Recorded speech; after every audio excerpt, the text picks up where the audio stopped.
رسوله الكريم أما بعد قال الله عز وجل في كلامه المجيد يا أيها الذين آمنوا أطيعوا الله وأطيعوا الرسول وأولي الأمر منكم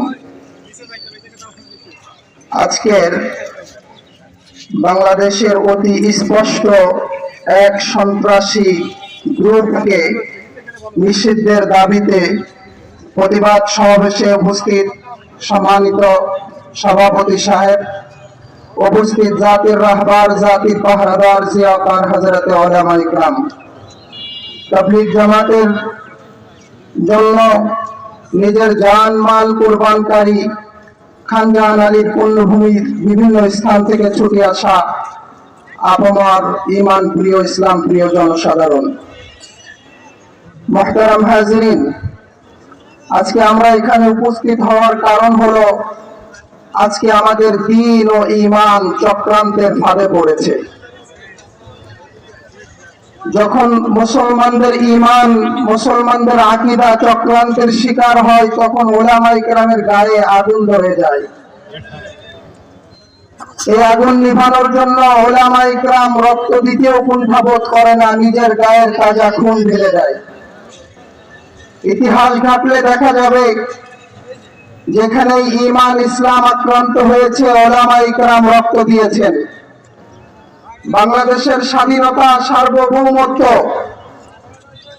উলামা ইকরামের রক্তের উপর দাঁড়িয়ে আছে। বাংলাদেশের পৃথিবীর মানচিত্রে এই এশিয়া থেকে ব্রিটিশ খেদাও আন্দোলন উলামা ইকরামের রক্তের উপর দাঁড়িয়ে আছে। আমার প্রিয় মুসলমান ভাইরা, যখন পুরা পৃথিবীতে দাওয়াত ও তাবলীগ জামাতের নামে এক ভণ্ড মুনাফিক প্রতারক একটি জামাত দ্বীন ও ঈমানের, ইসলাম ও মুসলমানের ঈমান ও আকীদা নিয়ে ষড়যন্ত্র শুরু করেছে, তখন উলামা ইকরামের গায়ের মধ্যে আগুন জ্বলেছে। উলামা ইকরাম এই আগুন নিবানোর জন্য, দেশ ও জাতিকে বাঁচানোর জন্য মরিয়া হয়ে উঠেছে। আমার প্রিয় মুসলমান ভাইরা, একথা তো স্পষ্ট কথা, দ্বীনের কাজ কোনটা সঠিক কোনটা বেঠিক এটা উলামা ইকরাম বলবে। কোন ঔষধ রোগীর জন্য ভালো হবে, কোনটা খারাপ হবে, এটা তো ডাক্তার বলবে।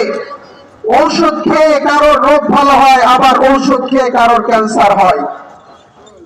মুহতারাম হাজিরিন, দ্বীন ও ঈমানের কাজ যদি উলামা ইকরামের নিগরানিতে চলে, আওয়াম জনসাধারণ যদি উলামা ইকরামের ছায়াতলে থাকে, তাহলে ওই দ্বীন ও ইসলাম তাকে জান্নাত পর্যন্ত নিয়ে যায়। আর যদি উলামা ইকরাম থেকে তারা পিছনে চলে যায়, উলামা ইকরামদেরকে ছেড়ে দেয়, তাহলে ওই দ্বীন ও ইসলাম তাকে জান্নাতে নেয় না, জাহান্নামে নেয়।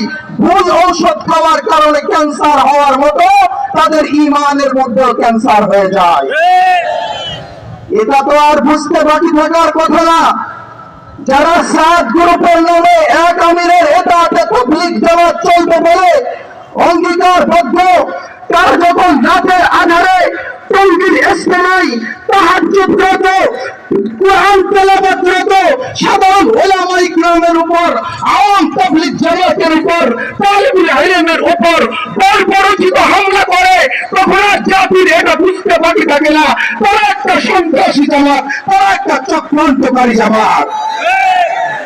আমার প্রিয় মুসলমান ভাইরা, বাংলাদেশের সার্বভৌমত্বকে নষ্ট করার জন্য পতিত শক্তি, স্বৈরাচারী শক্তি, আওয়ামী লীগের দোসর, তারা বিভিন্ন ভাবে আমাদের দেশে সওয়ার হয়েছে।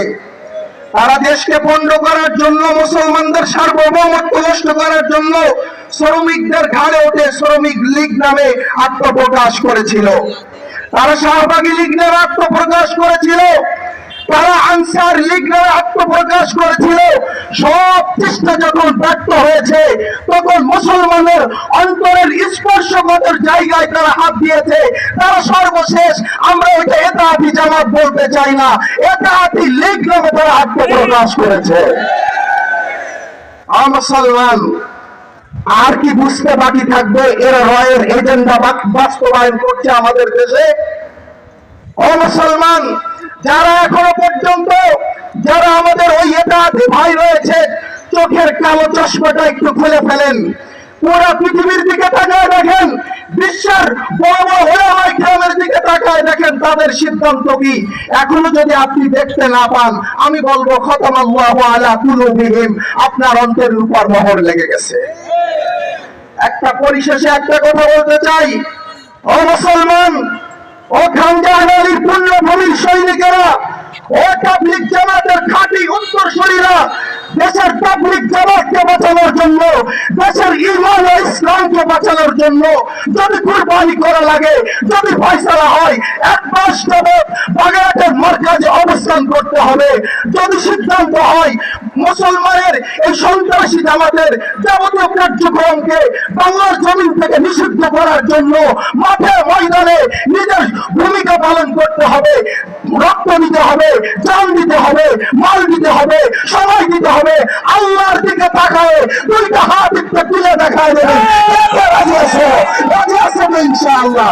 আল্লাহ তাবারক ওয়া তাআলা আমাদের হক্কানি উলামায়ে কেরামের সাথে এই কাজকে সুন্দরভাবে বাংলাদেশের মধ্যে বাস্তবায়ন করার আল্লাহ তৌফিক নসিব ফরমান। ওয়া আখিরু দাওয়ানা আলহামদুলিল্লাহি রাব্বিল আলামিন।